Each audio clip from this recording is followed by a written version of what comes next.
Hello，大家好啊！又返到嚟呢個心水策局啦。咁今次呢，就揀咗3場馬啦。咁有一場呢，就做策局啦，同大家講下嗰隻冷門嘅。咁另外呢，就2場各提供一隻嘅半冷重心膽啦。咁就俾大家參考一下嘅。咁開始啦。咁先講呢個第5場啦。咁呢場做策局嘅。咁呢一場呢，都充斥住幾多仲未係太得嘅馬。咁而熱門呢，就會落喺1號同4號身上啦，我相信都會2隻頂頭大熱㗎啦。咁先講下呢隻1號嘅醒目高球啦。咁呢一隻呢，今季呢跑咗3場啦，咁其實都跑得唔錯嘅。而上場呢，佢就跑到亂晒龍嘅，抽過12檔，因為班德里呢，就將隻馬呢，就擺喺前邊啦，想帶出閘慢咗少少啦。咁騎完上去諗住捉返隻馬嗰陣呢，就係咁擺頭擺擰，就成個走勢都唔係幾好嘅。但係佢埋門呢，都係淨係輸3/4個馬位啦。咁贏嗰隻呢係逍遙人生啦，而第2嗰隻賢者威風再出呢，亦都再入 Q 嘅。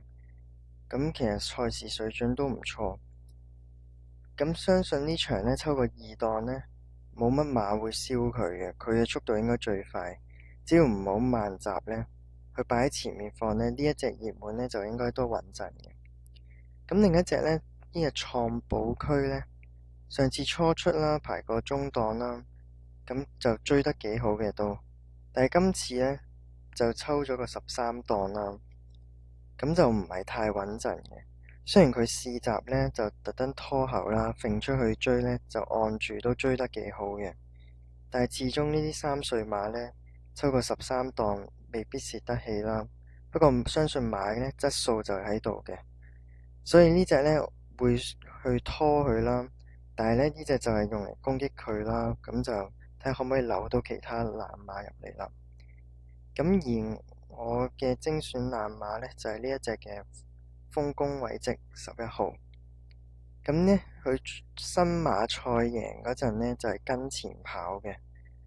咁近期啦，都係抽啲外檔啦，咁就特登將隻馬拖喺後邊啦。但係呢，其實佢每場都有追馬嘅，但係衝落去呢，就唔係嗰啲大後上爆發力好強嘅馬啦。咁相信呢，佢都係跟前會好少少嘅。但係你睇返佢近2場嘅末段時間啦，首先呢場啦，咁佢又爆個全場第2快嘅末段啦，咁就僅次於嗰隻活力拍檔。咁活力拍檔再出係再贏嘅馬啦，打搭贏添。咁所以呢，其實佢交到呢啲末段呢，隻馬都係有一定嘅水準啦，見到。咁另一場啦，上場嘅佢就交咗個22秒82啦，呢個係全場最快末段時間啦。咁其實就見到呢一隻馬呢，後上能力係有咁上下，但係佢就唔係形勢幫到佢啦。咁今次呢，抽個3磅呢，咁其實就好大變數㗎啦。咁如果佢可以擺前少少，跟喺啲中間4、5、6位交一段衝勢呢，相信呢啲馬一定有分頭嘅。咁就算入個位置都好分嘅。咁呢啲馬可以做下啲位置 Q 膽啦，甚至可以扭下條 Q 啦，睇下會唔會好分啲啦。咁甚至呢，如果有諗法呢，呢一場係可以用佢再加嗰隻醒目高球做雙膽啦，玩下嗰啲4重彩4連環啦。咁其餘配腳呢，仲有2隻可以提供參考嘅。咁就首先呢隻3號嘅王者有利啦。如果環球英雄唔去燒佢嘅話呢，守波蝕位嘅話呢，相信呢一隻馬就可以拍到喺2碟跟住隻醒目高球啦。咁如果隻環球英雄係拍住隻放頭馬呢，咁就睇下佢點樣蝕啦。但係其實呢隻馬上場跑1400米呢，外檔騎出嚟搶放啦，都放得唔慢嘅。佢末段亦都係最尾200米左右先斷，所以其實係跑得唔錯嘅。所以呢一隻馬呢，縮返落嚟1200，而且佢嘅操練係非常之正常啦。今次冇再斷操啦，可以有2課快操啦，短期再出。咁呢啲雙環底嘅馬都係冇保留噶啦。咁喺呢一度呢，既然佢操得正常又可以密跑嘅話呢，咁呢一隻就拖返先啦。咁另一隻呢，就係呢隻2號嘅川河石區啦。咁呢隻馬呢，就後追嘅，今次換上麥文堅啦。咁麥文堅騎呢啲後上馬呢，多數都幫到下噶。今季都幾個例子噶啦。咁其實呢隻馬呢，3班已經多次跑近噶啦。咁相信佢4班實力係足夠嘅。咁我哋睇下啦，佢3班其中一場個末段啦，佢跑個22秒44啦。咁就僅次於呢隻嘅自滿同行啦。咁自滿同行喺3班都相信係有啲份量嘅，跑1200米嘅話。咁川河石區交到呢啲走勢嘅話呢，相信4班都夠用噶啦。咁之後呢，就想同大家講另外2隻嘅半冷門重心膽啦。咁先講呢場第7場啦。咁我就想俾呢一隻嘅6號精彩。咁呢一場步速呢，應該都未必太快噶啦。呢隻精彩呢，初出嗰陣呢就失咗啦，冇跑過啦。咁上次呢，終於就見真章啦。咁呢，佢係全場呢唯一一隻馬呢，末段可以入到23秒嘅，佢就跑過22秒77啦。咁就贏馬嗰隻呢，都靈冠星啦。咁同場再出嘅，咁都靈冠星今次贏咗馬就孭個頂磅135磅啦。咁精彩嘅變數就係佢抽返個中檔啦，6檔。咁其實佢應該可以守到喺中間位6、7、8位啦，之後就衝一段末段啦。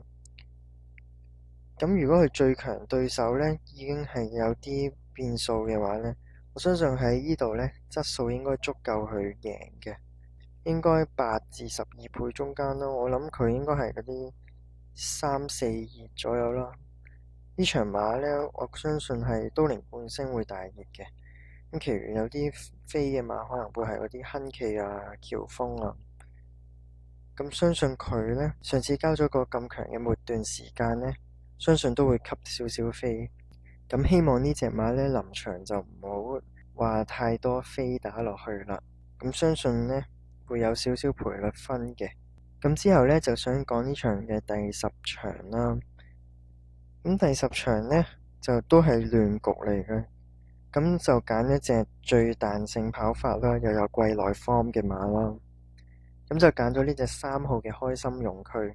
咁呢隻開心勇區呢，今季轉咗去季福特度跑咗3場啦，咁冇甩過 Q 啊。但係呢隻馬呢，始終都唔係太吸飛嘅。咁佢前次贏完馬之後呢，上次就孭個129磅啦，再跑都係入 Q 嘅。咁呢隻馬始終都唔係太夜飛啦，贏完都係得8.6倍。我相信喺呢一場呢，有其他馬會孭下飛嘅情況下呢，佢至少都有8倍左右嘅。咁希望就好分少少啦。咁隻馬跟前又得，中置又得。咁睇下呢場嘅放頭馬會係邊隻咯。咁相信靈燈上次就放頭嘅。咁亦都冇其他馬會放頭啦，咁樣睇落去。咁佢如果拍住隻靈燈走嘅話呢，呢隻馬之前望空都係可以嘅。咁就同佢一齊賺下個慢步速咯。咁如果有馬搶上嚟，佢跟一隻半隻都得嘅。咁其實佢嘅跑法就非常之穩陣啦，喺呢一度。咁就唔使諗呢嗰啲慢步速嘅話，嗰啲後追馬鬥爆邊隻勁啦。即係例如嗰啲一起美麗啊、超易穩、火唔空、超勁赤兔，甚至嗰啲川甲金鷹啊、紫荊拼搏呢啲都係叫後上嘅偏。所以呢隻開心勇區呢，跑法上呢應該賺到少少啦，所以我就攞去做馬膽啦。